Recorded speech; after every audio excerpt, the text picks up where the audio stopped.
Probing Eye welcomes you back to its latest episode of Bus 5 Minute. I am your host Prabjot Singh, and today we will continue from where we left in our last episode on Canadian politics. We were talking about Giani Naranjan Singh Grewal, a pioneer who was the first one from India and was called an East Indian who contested a public office and won as a councillor of Mission City in Fraser Valley in British Columbia. So he paved the way for Indian community to enter mainstream politics. Since then, they have come a long way. We'll talk more about it in today's episode. Before we start that, remember to click on bell icon so that you get the latest episodes of Probing Eye as well as Bus 5 Minute in your mailbox. Over to Canadian politics.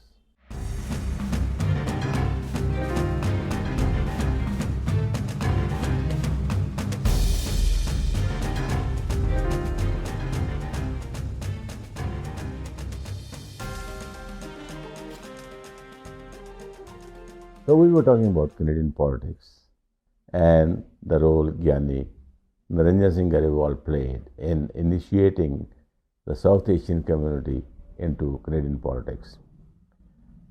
After 1950, when he became a councillor, then he sought another election in 1952 and he won again.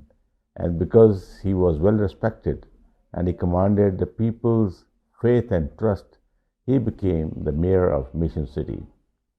He would have been the first MLA from East Indian community, but because of his mysterious death in 1954, so that didn't materialize. So his death left a big void in Indian community there, and they had to wait for a long time before they got back into mainstream politics again. In between, there were some educated Indians who had made Canada their home. They got into politics and they made a big name for themselves. And one of them was Naranjan Singh Grewal. He came from Mahalpur in Punjab and was a brother of late Justice Ajit Singh Grewal. He was educated in England and in Canada, and he launched Marxist-Leninist Party of Canada.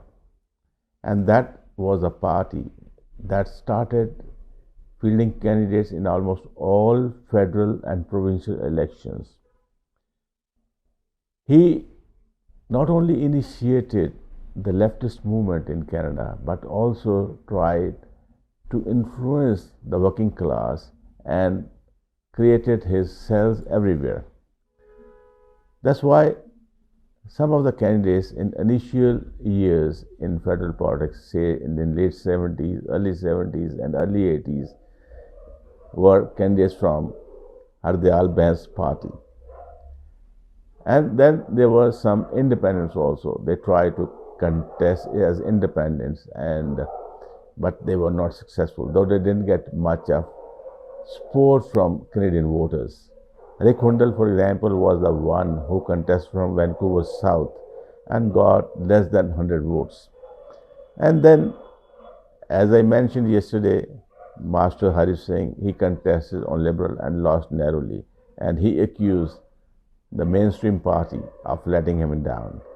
Then there were others also who contested unsuccessfully, mostly from Vancouver South. And gradually, this fight continued and it inspired second generation and third generation Indians. So Mo Suhota emerged on the political scenario of British Columbia in early 80s, and he was the first one to be elected to House of British Columbia, the Assembly of British Columbia. So Mo Suhota was the first one. He, after, like, as we say, Giani Naranjan Singh was the first one to be elected to a council. Mohota was the first one to become an MLA in Canada. So it started from British Columbia again. And then when we keep on talking about men, then there were women also who had Indian connections or Indian origin. So they are the ones who moved from India to Canada after Government of India decided that no foreign company could operate its business out of India.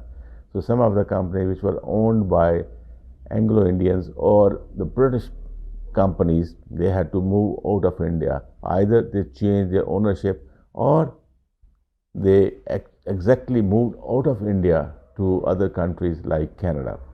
So one such family was of Tayabji family, and their daughter, she became the first woman.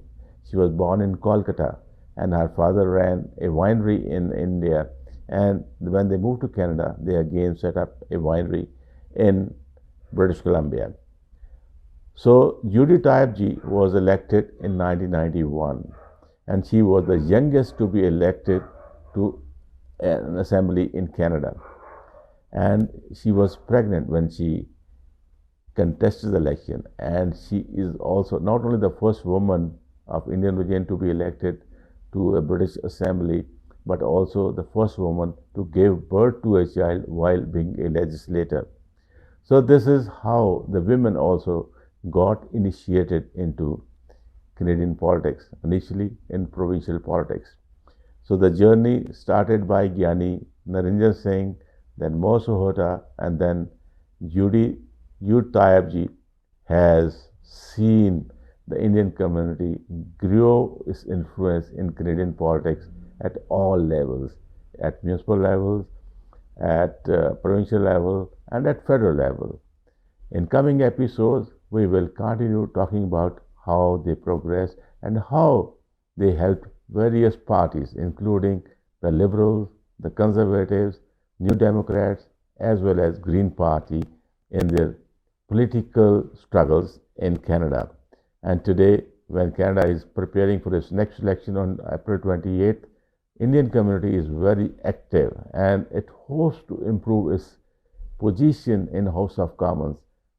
So let's wait for what and how the community shapes up and how it takes its political challenges in anticipation of improving its standing in the House of Commons, and will they get more seats for other parties as they have been doing mainly for Liberals. Conservatives are pinning their hopes on Indian community. New Democrats are pinning their hopes on Indian community, and Green also are putting up some candidates of Indian origin. So more about them in coming episodes. Stay tuned and let's hope Indian community continues to do well.